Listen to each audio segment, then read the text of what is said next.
जैसा कि अभी हमने जो पीछे लेक्चर आप लोगों ने देखा होगा, हमने अच्छी तरह से समझाया और आपको समझ भी आया हुआ। आज इसके पहले वाले वीडियो आपने जरूर देखा होगा, तभी ये वाले वीडियो देखिएगा। और अगर आप जो लोग नए हैं वो पीछे वाली वीडियो को जरूर देख लीजिए, जिससे वो आपका कॉन्सेप्ट क्लियर हो जाए।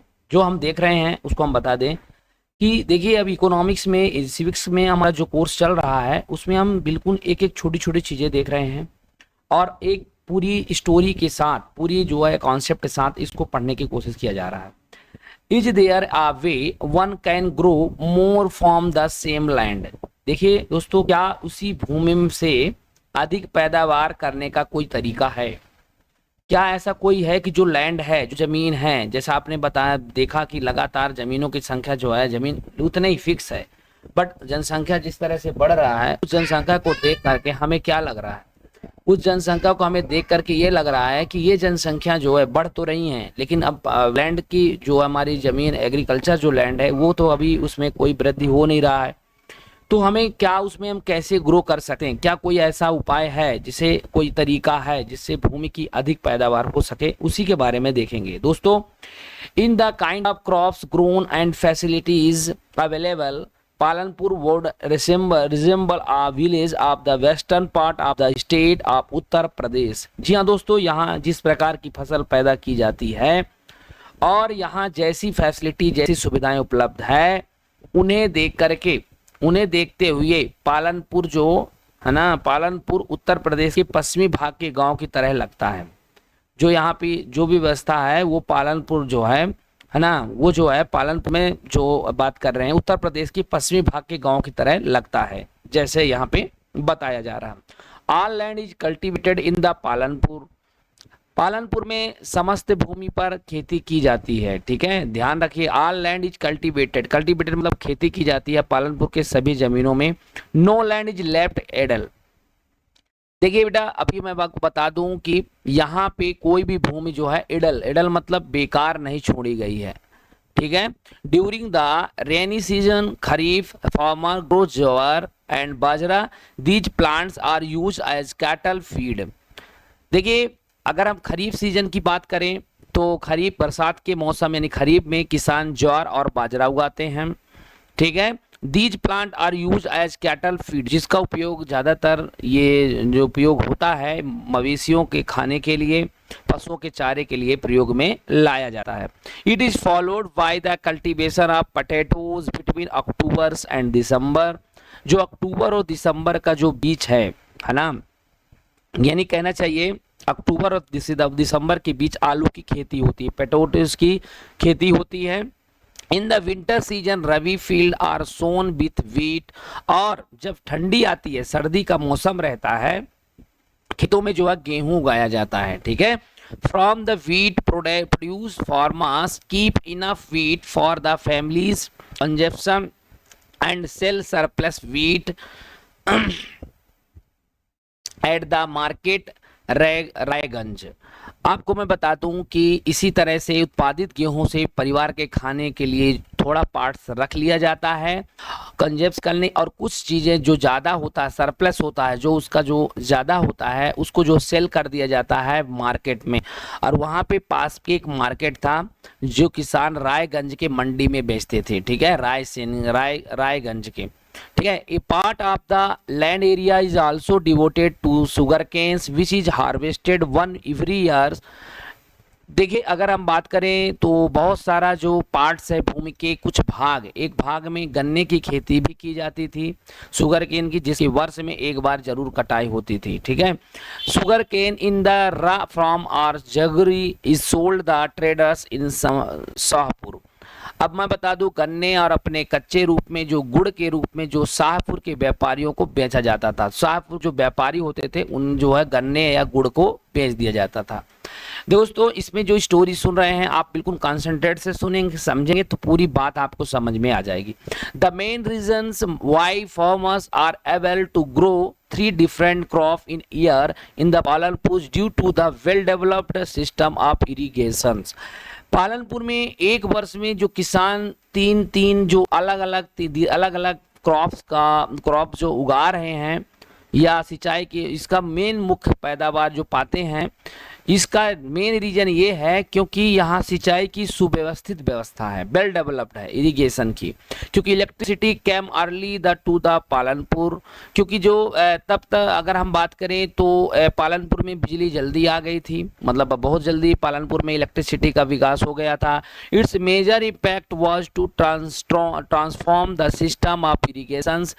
आपको मैं बता दूं इसका मुख्य प्रभाव यह पड़ा कि सिंचाई की पद्धति भी बदल गई, है ना। वहाँ की जो सिंचाई की जो सिस्टम था वो भी अलग अलग था। Persian wheels were till then use by the farmer to draw water from the wells and irrigate small fields. मैं आपको बता दूं कि उनका जो पद्धति बदल गई और किसान कुओं से रहड़ द्वारा जो पानी जो निकाला जाता था वेल से, कुएं से, ठीक है, तो निकाल करके छोटे छोटे खेतों की सिंचाई भी करते थे पहले, ठीक है। People saw that the electric run tubewell could irrigate much.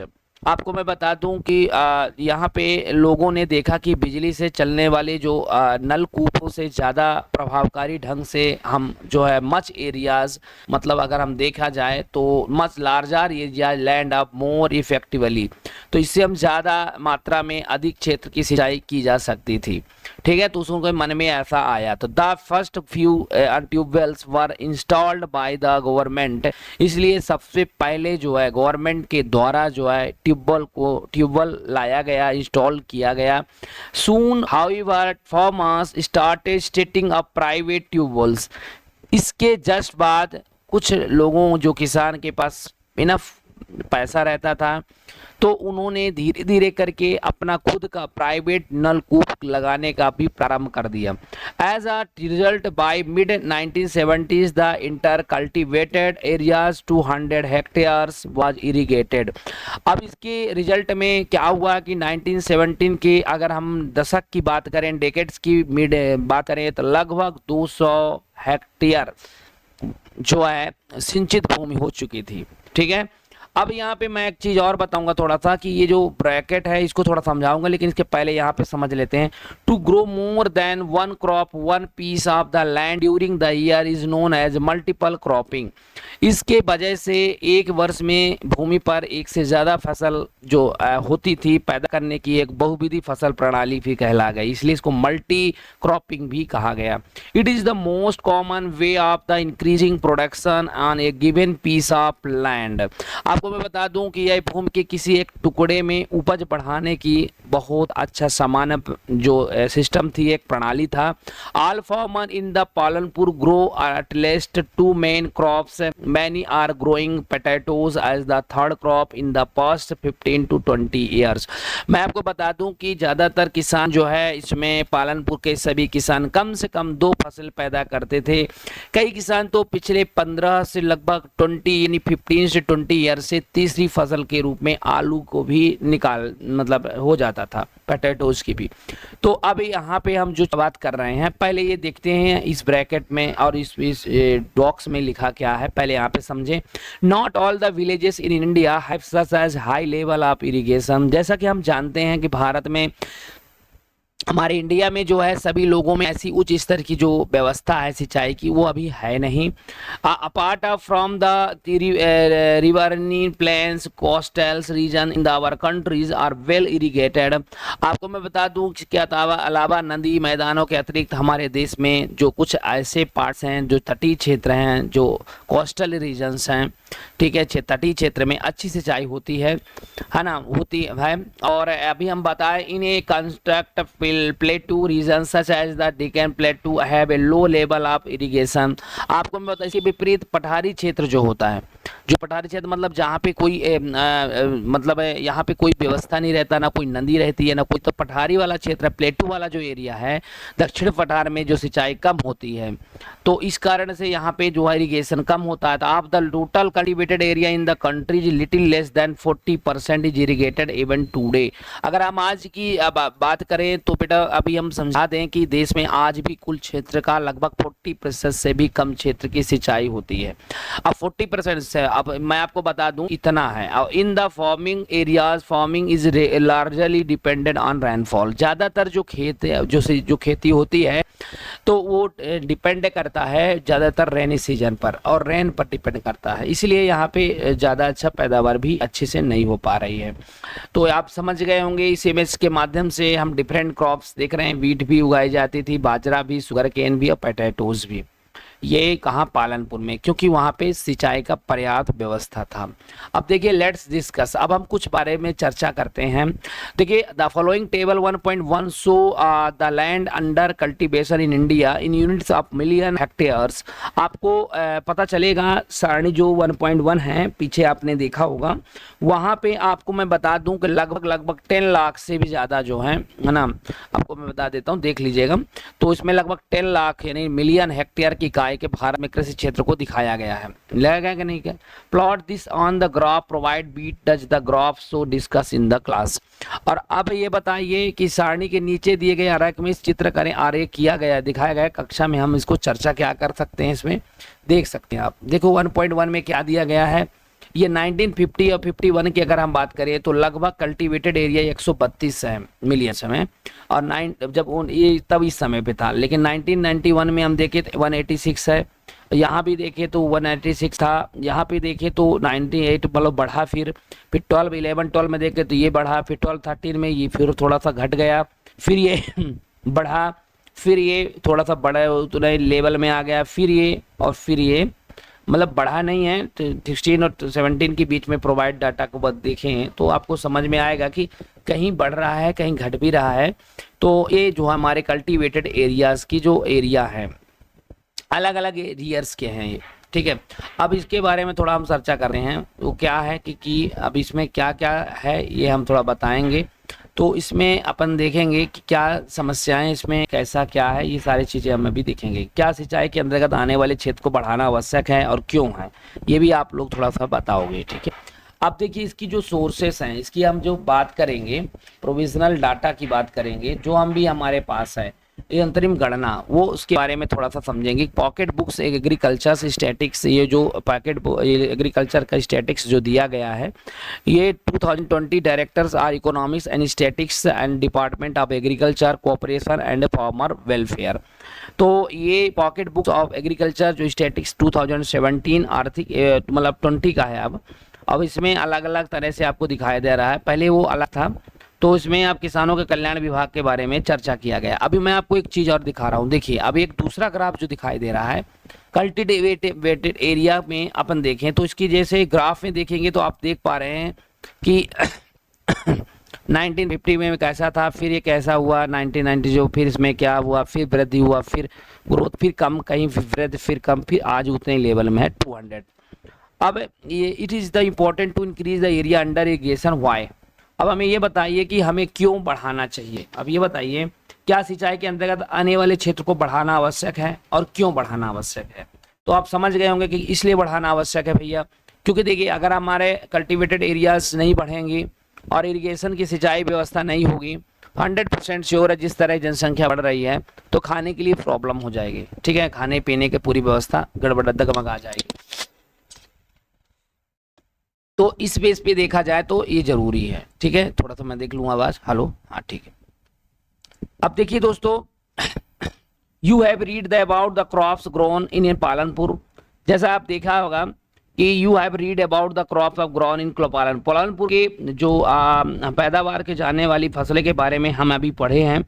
और fill the following table based on information on the crops grown in your reason.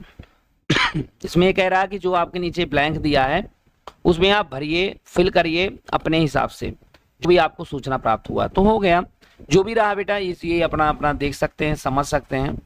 अब इसकी मैं थोड़ा सा यहाँ पे चर्चा करूंगा, क्योंकि यहाँ पे देखिए यहाँ पे हमने जो भी रहा हमारे पास ये सोर्सेज से हमने देख लिया। यहाँ पे you have seen the one way of increasing production. आपने इसको देखा होगा, आप इस को देखने के बाद आपको ये लगा होगा कि टुकड़ों में उत्पादन, जमीन के टुकड़ों में उत्पादन बढ़ाने का तरीका बहुविध फसल प्रणाली है ना। और the same land is the by multiple cropping के कारण the others way is the use modern farming method. और मैं आपको बता दूं कुछ अनेक आधुनिक विधियों का भी प्रयोग हुआ है, ठीक है, फॉर द हायर यील्ड, और अधिक उपजाऊ के लिए, ठीक है। समझ में आ रहा ना मोह। अब यहाँ पे बताइए yield is measured as a crop produced in given piece of land during the single season. आपको मैं बता दूं कि यहाँ पे जो फसल है मौसम से पैदा की गई फसल के रूप में यहाँ मापा जाता है। आपको मैं बता दें till the mid 1960s the seeds use the cultivations were traditional ones with relatively low yields. मैं आपको बता दूं लगभग 1960 के दशक के मध्य तक खेतों में पारंपरिक बीजों का प्रयोग किया जाता था। पहले कोई इसमें हाइब्रिड बीजों का प्रयोग नहीं हो रहा था, तो ये पहले होता था ऐसा, और जिसका उपज अपेक्षाकृत थोड़ा सा कम होता था, ठीक है, लो इन यील्ड प्राप्त होता था। Traditional seeds needed less irrigations, farmers use cow dung and other natural manure in fertilizers. अब जैसे आप जानते हैं कि परंपरागत बीजों को कम सिंचाई की आवश्यकता होती थी, भाई बहुत इतनी ज़्यादा पानी की ज़रूरत नहीं पड़ती थी, और साथ ही साथ आवश्यकता होती थी किसान के उर्वरक के रूप में, जैसे हम वहाँ जो डालते थे काउ डंग हो गए एंड अदर नेचुरल मैन्योर जो भी बनाए जाते थे उनका प्रयोग जो होता था। All the these were readily available with the farmer who did not have by them. अब देखिए किसान के उर्वरक के रूप में जो इनका प्रयोग होता था, सब किसान के पास तत्काल उपलब्ध नहीं, मतलब उपलब्ध थे, उन्हें खरीदना नहीं पड़ता था। पहले ये जो था वो सब किसानों के पास होता था, इन्हें खरीदने की जरूरत नहीं थी। अब लेकिन जब ग्रीन रेवोल्यूशन आया 1960 के डेकेड में, अगर हम देखा जाए तो अब देखेंगे the green revolution in the late 1916 introduce the Indian farmer to cultivation of wheat and rice using high yielding varieties of seeds. High yielding varieties, HYS का फुल फॉर्म होता है हाई यील्डिंग वेराइटीज। तो 1960 के दशक में हरित क्रांति ने जो इंडियन किसान फार्मर को इनफ जो है प्रोडक्शन दिया और HIV के द्वारा गेहूं और चावल की खेती करने के तरीके भी सिखाए, ठीक है, compare to the traditional seeds. The HIV seeds promised to produce much greater amount of grain and a single plant. इसके द्वारा ये भी बात कही गई है कि किसानों को ये भी बताया गया है,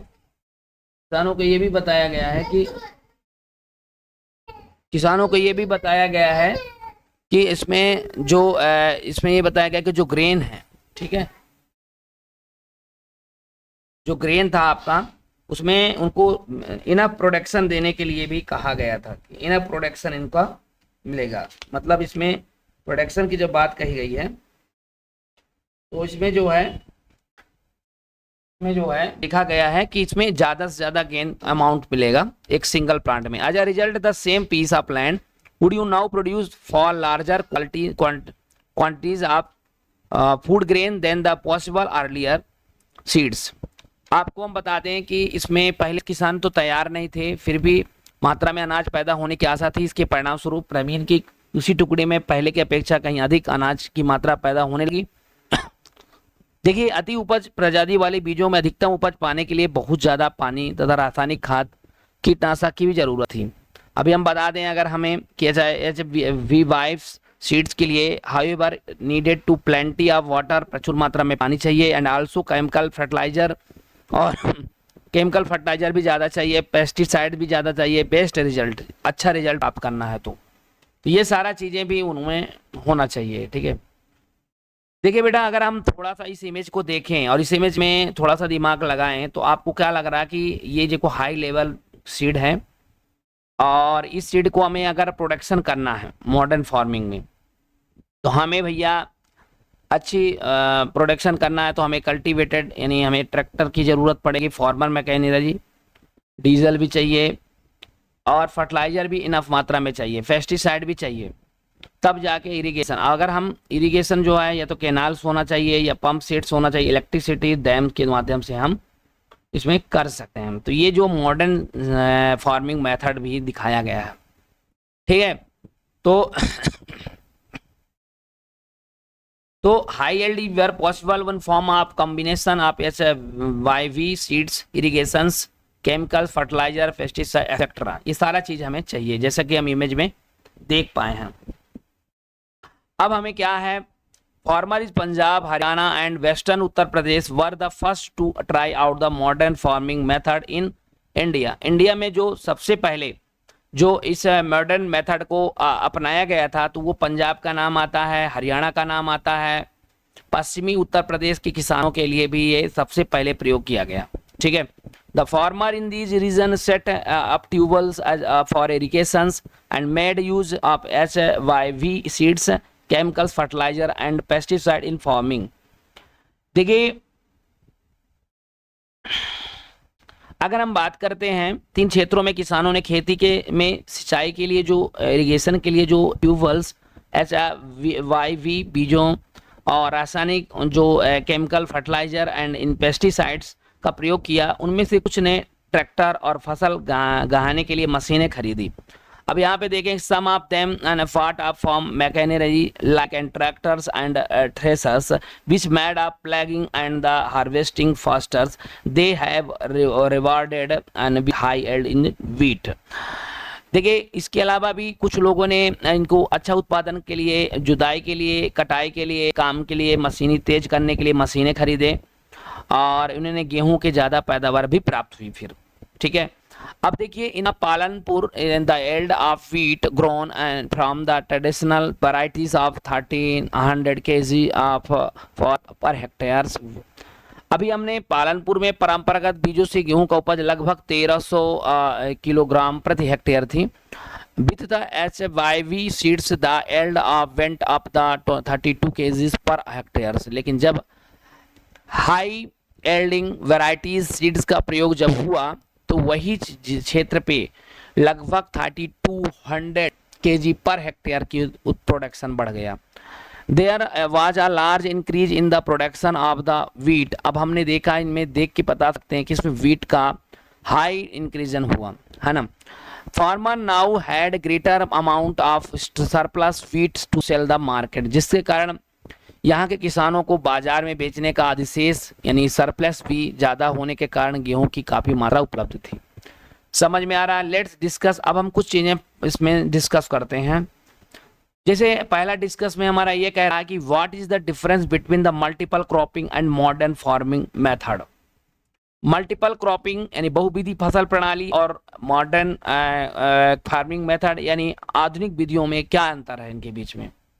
सेकंड अपन देखेंगे इसमें, the following table show the production of wheat and pulses in India after the green revolution in the units of million turns plot this and crop was the green revolutionary equally successful on both crops discuss।